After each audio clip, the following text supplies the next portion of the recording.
Oi gente, sejam todos muito bem-vindos a mais um conteúdo aqui no Acidamente. Meu nome é Ana Paula, eu sou psicóloga e hoje eu pretendo falar de um assunto um pouco delicado, principalmente para algumas pessoas, mas eu pretendo ser honesta, transparente, mas delicada aqui com esse tema.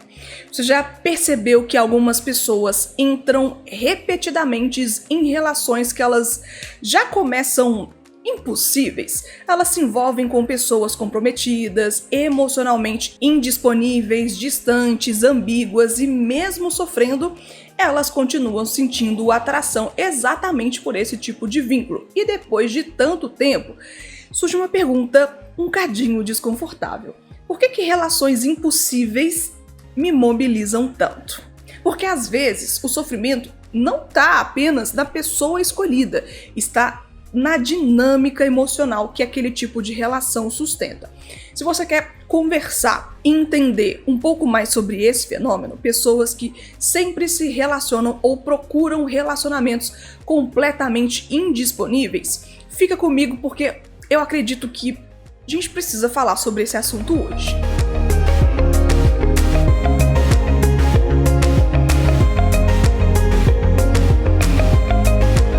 E eu sei que esse tema costuma ser tratado com bastante moralidade, ou sendo bastante simplista e generalista. Eu pretendo, ao longo desse conteúdo hoje, tratar com cuidado, com delicadeza, mas sem fugir das problemáticas que elas são importantes serem analisadas. E eu acho que vale a pena olhar com mais atenção para a raiz emocional que envolvem as escolhas de sempre cair nesse mesmo padrão relacional. Porque na prática clínica, e eu sou psicóloga, relações com pessoas comprometidas aparecem por razões muito diferentes. Às vezes existe uma busca intensa por validação. Às vezes existe um medo de intimidade real. Às vezes a pessoa se apaixona justamente pela impossibilidade. Em alguns casos também existe uma competição subjetiva com a pessoa oficial daquela relação. Em outros também pode acontecer uma repetição muito antiga de se fixar em vínculos que estão indisponíveis. E isso tudo pode acontecer sem que a pessoa esteja consciente daquilo. Tem gente que diz: eu nunca planejo, quando eu vejo já aconteceu, eu sempre descubro depois. E isso é importante porque os padrões afetivos raramente eles são aleatórios. Se você vive dizendo esse tipo de coisa, já vou te afirmar aqui. Normalmente não é sobre destino, coincidência, é sobre escolha mesmo. A forma como a gente costuma se vincular carrega parte de nossa história emocional, das nossas fantasias inconscientes, dos medos que temos sobre intimidade, até sobre forma de como aprendemos a desejar o outro, desejar alguma coisa. Eu quero aprofundar esse assunto com você hoje, porque algumas pessoinhas queridas, elas se envolvem em relações impossíveis, apesar do sofrimento e das frustrações. Às vezes, justamente a impossibilidade faz parte do que aumenta o desejo. Existe algo psicologicamente muito potente naquilo que não está totalmente acessível. O desejo humano nem sempre funciona em direção ao que é seguro, o que é estável e o que é disponível. Muitas vezes ele se intensifica diante da distância, da falta, da dificuldade. E isso aparece muito em relações com pessoas comprometidas. A pessoa vive esperando mensagens, tem os encontros escondidos, os momentos fragmentados de presença, promessas vagas, pequenos sinais de prioridade emocional, e essa dinâmica produz uma intensidade bastante específica, porque a relação fica sendo sustentada mais pela expectativa do que pela convivência real. Existe muita fantasia, idealização, suspense. O outro nunca está completamente presente e ele tem a justificativa pronta para isso. Até porque ele nem pode ser completamente confrontado pela realidade do cotidiano do vínculo, o cotidiano que traz intimidade, que traz conhecimento, que traz maturidade. E isso é importante, porque algumas pessoas conseguem sustentar desejo enquanto a relação permanece incompleta. E aí elas começam a perder interesse quando a intimidade concreta realmente aparece. Quando existe rotina, quando tem disponibilidade real, quando tem presença constante. E aí uma pergunta difícil que eu preciso de fazer, se você vive aqui esse cenário, é o quanto você deseja o outro e quanto você deseja a experiência emocional produzida pela impossibilidade. Aí daqui a pouco eu vou falar um pouco mais sobre por que algumas pessoas escolhem esses vínculos indisponíveis, mesmo eles despertando tantas angústias e tantos desconfortos. Vamos falar sobre isso daqui a pouquinho.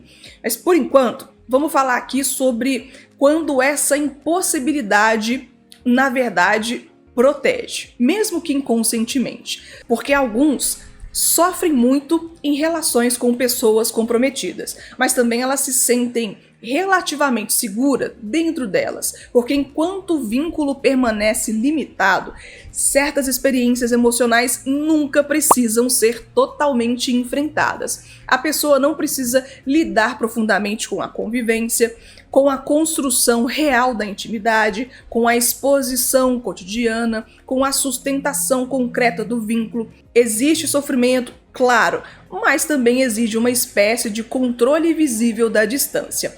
Na filosofia existencialista, existe uma ideia bastante interessante. Nós desejamos proximidade, mas também tememos aquilo que ela nos exige, porque intimidade real implica risco.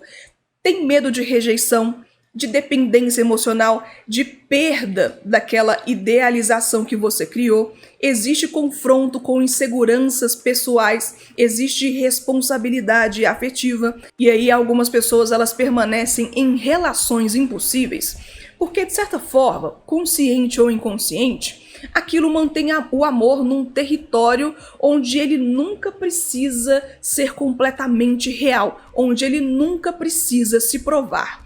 A relação ela continua intensa, mas até a página 2. E isso pode acontecer até em pessoas que genuinamente acreditam querer um relacionamento estável, que genuinamente acreditam que elas estão esperando esse par perfeito se desfazer da sua relação oficial para ficar com você, ou que ela vai se esforçar de fato para ser você a pessoa mais importante da relação. Porque desejar estabilidade racionalmente não significa conseguir sustentar emocionalmente tudo que ela desperta. Na clínica, isso aparece muito em pessoas que repetem muito coisas como: quando alguém realmente disponível se interessa por mim, eu perco o interesse. E essa frase costuma carregar conflitos emocionais muito mais profundos do que pode parecer aqui ao primeiro olhar. Existe um outro aspecto que quase ninguém gosta de admitir, mas que precisa ser olhado com honestidade. Às vezes, o vínculo também envolve rivalidade emocional. Ser escolhida por alguém comprometido pode produzir uma sensação intensa de validação, mesmo que seja falsa, mas ela existe. Como se aquilo confirmasse: eu fui mais desejada, eu fui mais especial, ele escolheu a mim emocionalmente. E isso não necessariamente acontece de forma consciente ou cruel, porque a pessoa ela é má. Algumas vezes está ligado até a feridas antigas de autoestima, de comparação ou de precisar profundamente ser reconhecido.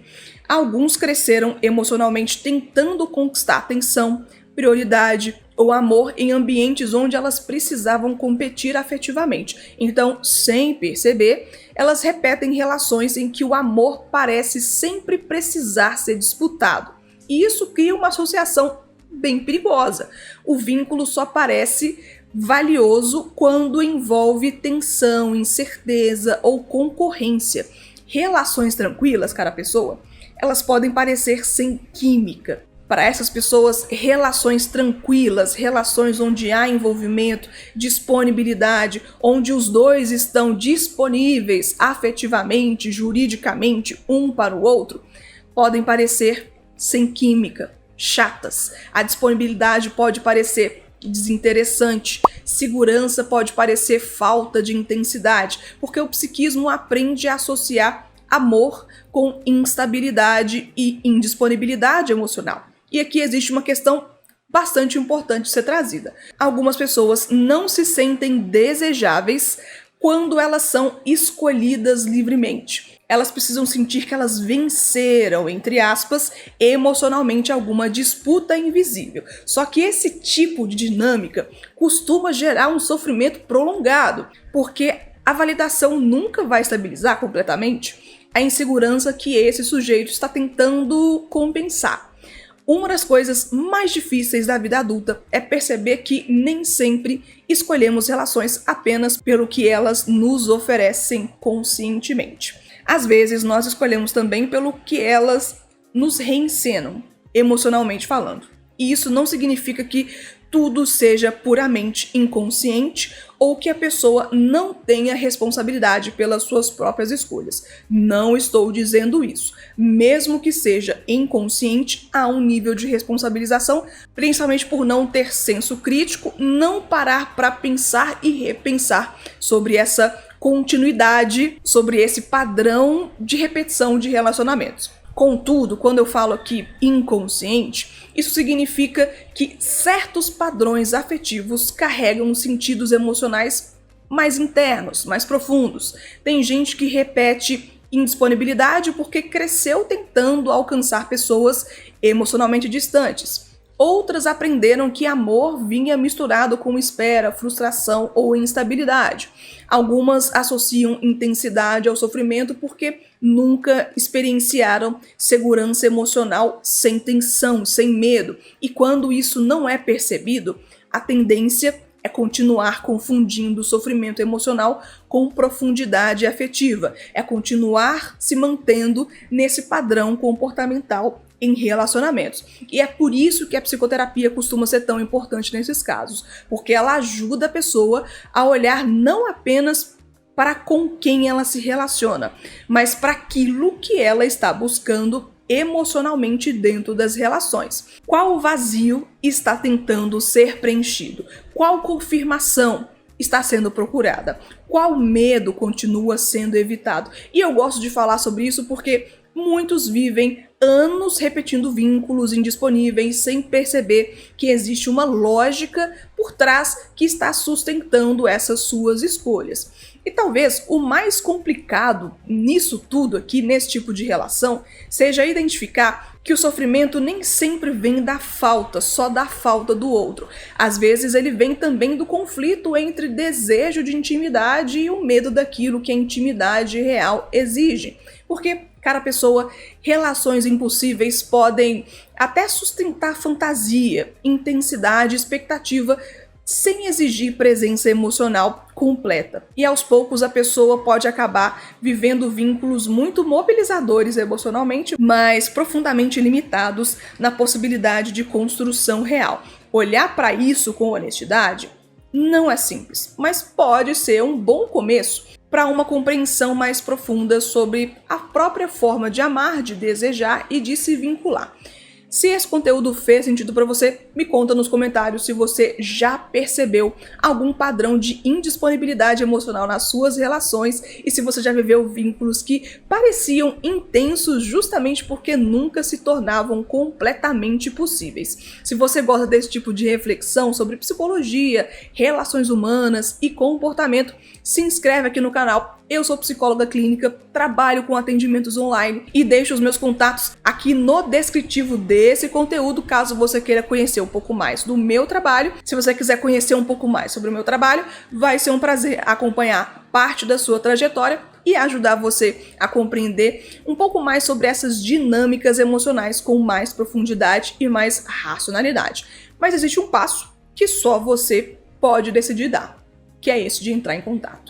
Deixa aqui um beijo para você que ficou até o final. Se curtiu, deixa aqui o seu like. Isso mostra para a plataforma que esse assunto vale a pena e vai chegar até mais pessoas. E te espero aqui também no próximo conteúdo no Astamente. Se inscreva se não está inscrito. Tchau!